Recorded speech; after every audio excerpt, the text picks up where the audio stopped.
So in this video, I'm going to continue with CC13, which comes up on paper 2. I'm going to focus on redox reactions. So the word redox comes from the words reduction and oxidation. And if you use the anagram oil rig, you'll see that oxidation is the loss and reduction is the gain of electrons. Make sure you mention of electrons if you're asked for those definitions. So if something is oxidized, it is losing electrons, and if something is reduced, it is gaining electrons. Oxidation and reduction always happen simultaneously. If something is losing electrons in a chemical reaction, then something else has to be gaining those electrons. And redox reactions just describe reactions where something loses and something gains an electron over the course of the reaction. In the previous video, I went through the following reaction, which is a displacement reaction. I've got chlorine, which is a halogen by itself as an element, and then I've got bromine, another halogen, in a compound. Because chlorine is more reactive than bromine, chlorine will displace bromine. It will take its place in the compound. So my product, instead of having sodium bonded to bromine, I've got sodium bonded to chlorine, and instead of having chlorine by itself, I've got bromine by itself. Just notice the endings. When chlorine is by itself, it ends in INE, but when it's part of a compound, it ends in IDE. Bromine is the same. INE by itself, IDE in the compound. If you're unsure of how to complete these displacement reactions, please watch my previous video. Underneath, I've converted this word equation into a balanced symbol equation. Again, if you're unsure of how to do that, I've got a separate video on writing and balancing equations. But I've got chlorine, Cl2, I've got my sodium bromide, my sodium chloride, and my bromine. You need to be able to use these balanced chemical equations to figure out what is being oxidized and what is being reduced in a reaction. In other words, what's losing electrons, what's gaining electrons when this reaction takes place. In order to do this, you're going to need to convert this balanced symbol equation into what we call an Ionic equation.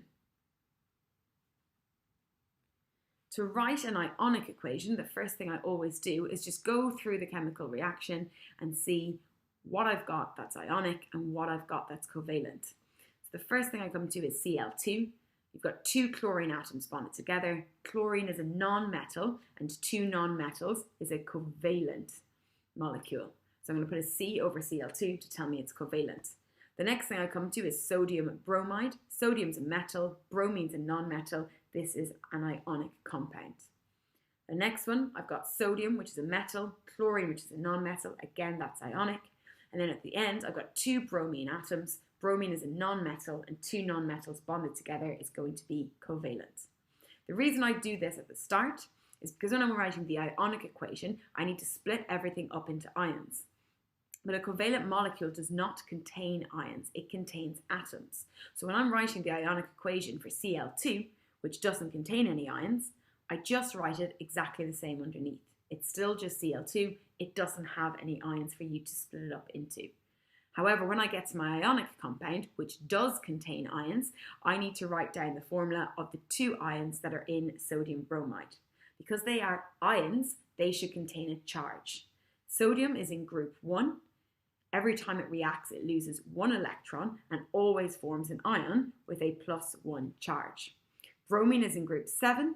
Every time it reacts, it gains one electron, so always forms an ion with a -1 charge.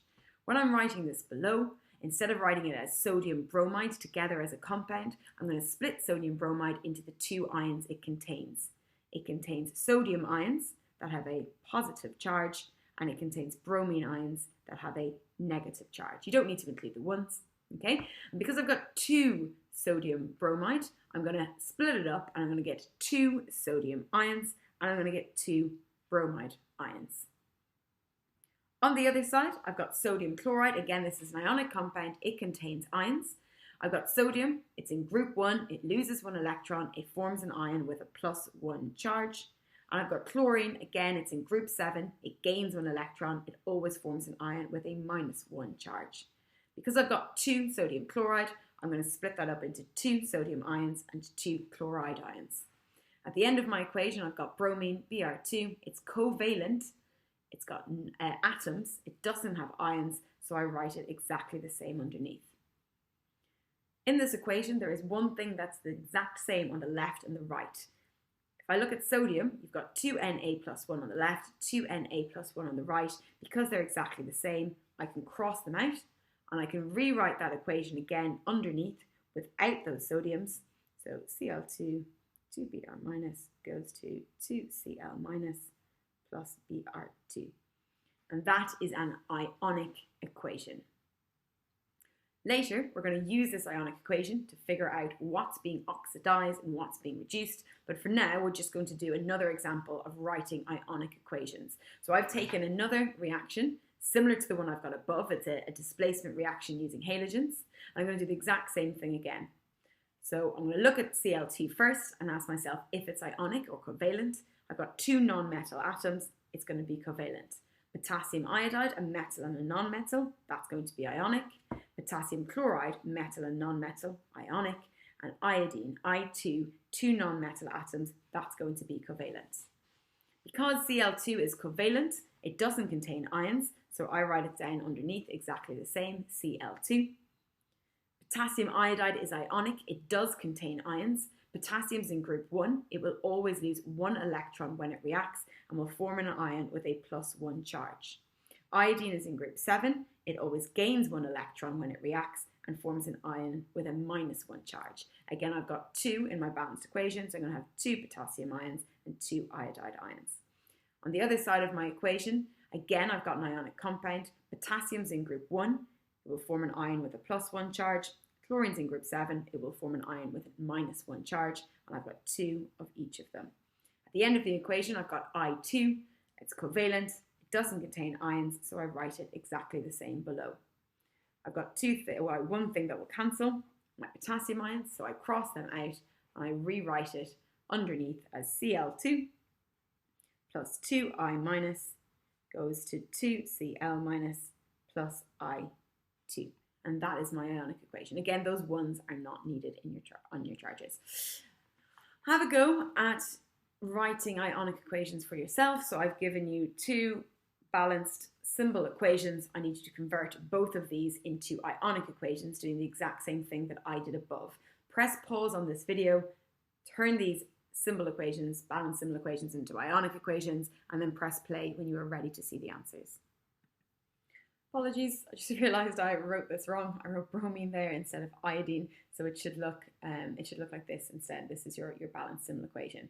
Hopefully you spot that and it didn't cause you too much trouble. But this here should be iodine, so when I'm writing my ionic equation underneath, the bromine, Br2 stays the same. I split my ionic compound up into the ions. I get 2I minus, I have 2Br minus, and I've got I2 at the end. Remember, those lithium ions are going to cancel. Down here at the bottom, I've got bromine. Again, I end up with 2I minus, 2Br minus, and I've got I2 at the end. So you'll see that these equations both work out exactly the same when you write them as ionic equations, even though they were different symbol equations to begin with. Once you are comfortable with writing ionic equations, we now need to use ionic equations to figure out what is being oxidized and what is being reduced. And for this, we are going to be writing what we call half equations.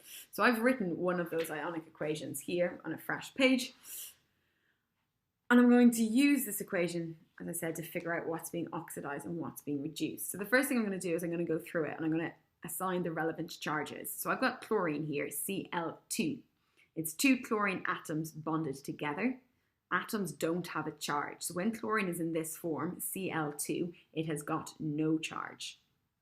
The bromine has got a -1 charge. Yes, there are 2 of them, but each bromine has a -1 charge. So I'm just going to write down -1 onto the bromide ion. On the other side, I've got chlorine. Again, I've got 2 of them, but each chloride ion has a -1 charge.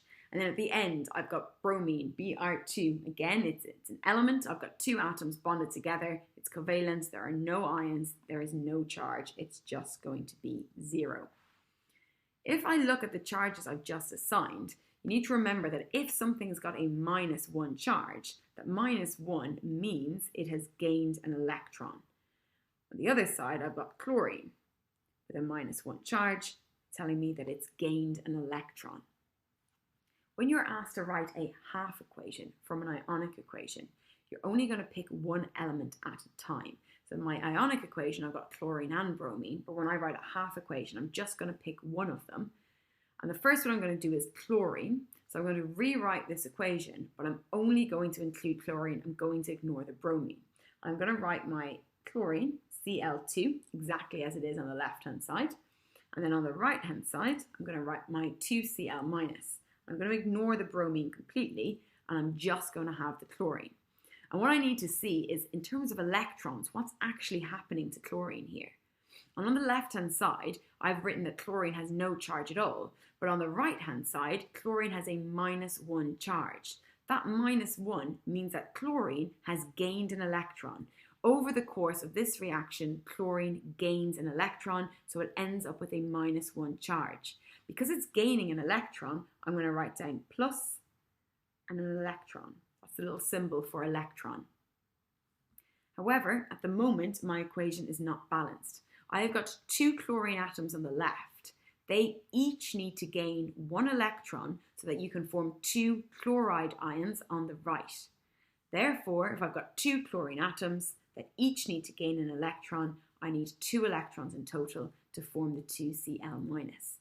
Because chlorine is gaining electrons, I can say that chlorine has been reduced. I'm now going to write a half equation for bromine. Okay, so I'm just going to take the bromine this time. On the left-hand side, it is present as 2Br minus. And on the right-hand side, the bromine is Br2. If I look at my charges, I'll see on the left-hand side, it had gained an electron, but on the right-hand side, it's lost that electron and it's back to being neutral. To show that bromine has lost an electron, I'm going to write minus an electron. But again, I've got 2 bromide ions. They each need to lose 1 electron. So in total, you're losing 2 electrons to form 2 bromine atoms, which will then pair up and form a Br2 molecule. Because they're losing electrons, I can say that my bromide ion has been oxidized. Oxidation and reduction always happen together simultaneously. If something is gaining electrons and something else is losing electrons. So when you're writing these half equations, something is going to be gaining electrons, and then the other one is going to be the opposite. The other one is going to be losing electrons. So I can say chlorine is reduced and the bromide ion has been oxidized. If we do another one of these, so I've got another ionic equation here, which I'm going to turn into a half equation. So again, I'm just going to go through this and assign charges. Cl2, it's a neutral element, so it's got a no charge. The atoms in there have no charge. For the iodine, it's got a -1 charge. I've got a -1 and I've got 0 again at the end. I'm going to write my half equation. I'm going to start with iodine this time. So I'm writing a half equation. It means I'm just going to include the iodine. I'm not going to include the chlorine at all. And on the left-hand side, my iodine is 2I minus. On the right-hand side, it's I2. So if I look at what's happening here, this -1 tells me that chlorine had gained an electron, but on the right-hand side, it has become neutral. So the electron that it had gained, it has now lost. So I need to show minus an electron. And again, because you've got 2 iodines, each losing an electron, it's going to be -2 electrons. So it's losing electrons. Overall, it is oxidized. If I wanted to write a half equation for chlorine, I would just take the chlorine. So I've got Cl2 on the left-hand side. On the right-hand side, it's present as 2Cl minus. For chlorine, a neutral atom with no charge, but on the right-hand side, it's got a -1 charge. That -1 tells me it's gained an electron. So I'm going to write plus an electron for chlorine. I've got 2 chlorines on the left-hand side. They both need to gain an electron, so it's +2 electrons to give me 2Cl minus ions. And I can say that chlorine has been reduced. I want you to now take the following equation. Again, it's an ionic equation. Underneath, write the half equation for bromine, the half equation for iodine, and tell me what is oxidized and what is reduced. So press pause, have a go at that, and then press play for the answers. Okay, so these are your answers. The bromine is being reduced. The iodide ion has been oxidized. I just want to point something out. These oxidation equations where you've got the halogen, the halide ion is losing electrons. Often what they do, if you see this in an exam and they give you the half equation and they ask you about it, is often they write the electrons on the other side of the arrow. So they'll have the 2I minus here on the left. Then they'll have the arrow going to the I2. and they'll move those electrons from the left-hand side to the right-hand side. Because you're moving from the left to the right, the sign is going to change. It's going to go from minus to plus. And they often write the equations like this instead. And if you are asked to write a half equation in the exam and you write it this way, that's absolutely fine, you'll get the marks. But sometimes they can provide you with the half equation and they can ask you if it's been oxidized or reduced. Often, because you see that plus electrons, you immediately think something's gaining electrons, so you go for reduced. But in actual fact, this does represent oxidation. It's exactly the same as what I've written above. I've just moved the electrons to the other side, thus changing this sign and making it harder to spot that it's oxidation. So just bear this in mind, that if they write the equation this way, they put the electrons to the other side, but what's actually happening is this iodide ion is losing electrons, and it is in fact oxidation. I'm just going to go through one or two exam questions on this topic. This is a full question all about the halogens, but I'm just going to focus on this part here. It asks you to write the ionic equation for this reaction. So again, anytime I'm writing an ionic equation, I'm going to start by labeling each thing as either covalent or ionic. So Cl2 is covalent, Ki, metal and non-metal, is ionic, KCl, metal, non-metal, ionic, I2, two non-metals, covalent. When I write the ionic equation, if it's covalent, it stays exactly the same, so Cl2. If it's ionic, I need to split it up into ions. So potassium's in group 1, it's got a +1 charge as an ion. Iodine's in group 7, it will have a -1 charge as an ion. And I've got 2 of them, so it's going to be 2K+, 2I-. On the other side, I've got KCl, again, potassium as an ion will have a +1 charge. Chlorine as an ion has a -1 charge, and I've got 2 of each of them. And then at the end, I've got I2, which is covalent and doesn't need to be split into ions. I then cross out my potassium ions, and what I'm left with is my ionic equation. You can rewrite it again, but just leaving it like this is still going to get you all 3 marks. So you'll get 1 mark for having the left-hand side correct, 1 mark for having the right-hand side correct, and a final mark for having it properly balanced. I scroll down a little bit further. It says explain why this reaction is an example of a redox reaction. So explain why it's redox means explain why oxidation and reduction is occurring, or show that oxidation and reduction is occurring. So if I go back up and look at my ionic equation, all right, and if I look at what's happening to the chlorine as I go from left to right, chlorine on the left-hand side is present as an element. It's got no charge at all. But on the right-hand side, it's an ion with a -1 charge. Again, that -1 tells me that it's gained an electron. So I can see that chlorine is going from no charge to a -1 charge. Therefore, it's gaining an electron. And if it's gaining an electron, it's being reduced. So what I'm going to write down here is reduction is the gain of electrons. And that's going to get you a mark. Reduction is gain of electrons, and then I need to say what is being reduced, okay? And it's very important that you phrase this correctly. So I can't just write chlorine, all right? It's specifically a chlorine atom, all right? You've got 2 chlorine atoms. Each chlorine atom gains 1 electron. So I have to write chlorine atom. The chlorine atom gains an electron. Okay? Or if you didn't want to write that in words, or you feel more comfortable with half equations, you could show a half equation for that. So Cl2 plus 2 electrons goes to 2Cl-, and you would gain your mark for writing that half equation instead if you're more comfortable. That's 2 of your marks. You also need to show that you need to talk about oxidation. So I'm going to start by writing that oxidation is the loss of electrons, and then I need to see what is being oxidized. So here I've got my iodide ion with a -1 charge on the left. On the right hand side, iodine would be neutral, it would have no charge at all. So it had gained an electron and now it's lost it again. So I can write underneath, and again, sorry, we have to be clear. If I'm describing this species here, it's an iodide ion, okay? It's not an atom, it's not a molecule, it's an iodide ion. So I would have to write my iodide, not iodine, my iodide ion loses an electron. And again, if you just prefer to write the half equation, that's okay. So you could write 2I minus 2 electrons goes to I2, and that would be absolutely fine. If you're more comfortable using the half equations because you think you'll trip over the words atoms and ions, then just use the half equations. But that will get you a full 4 marks on that question. There's another question similar to it down here.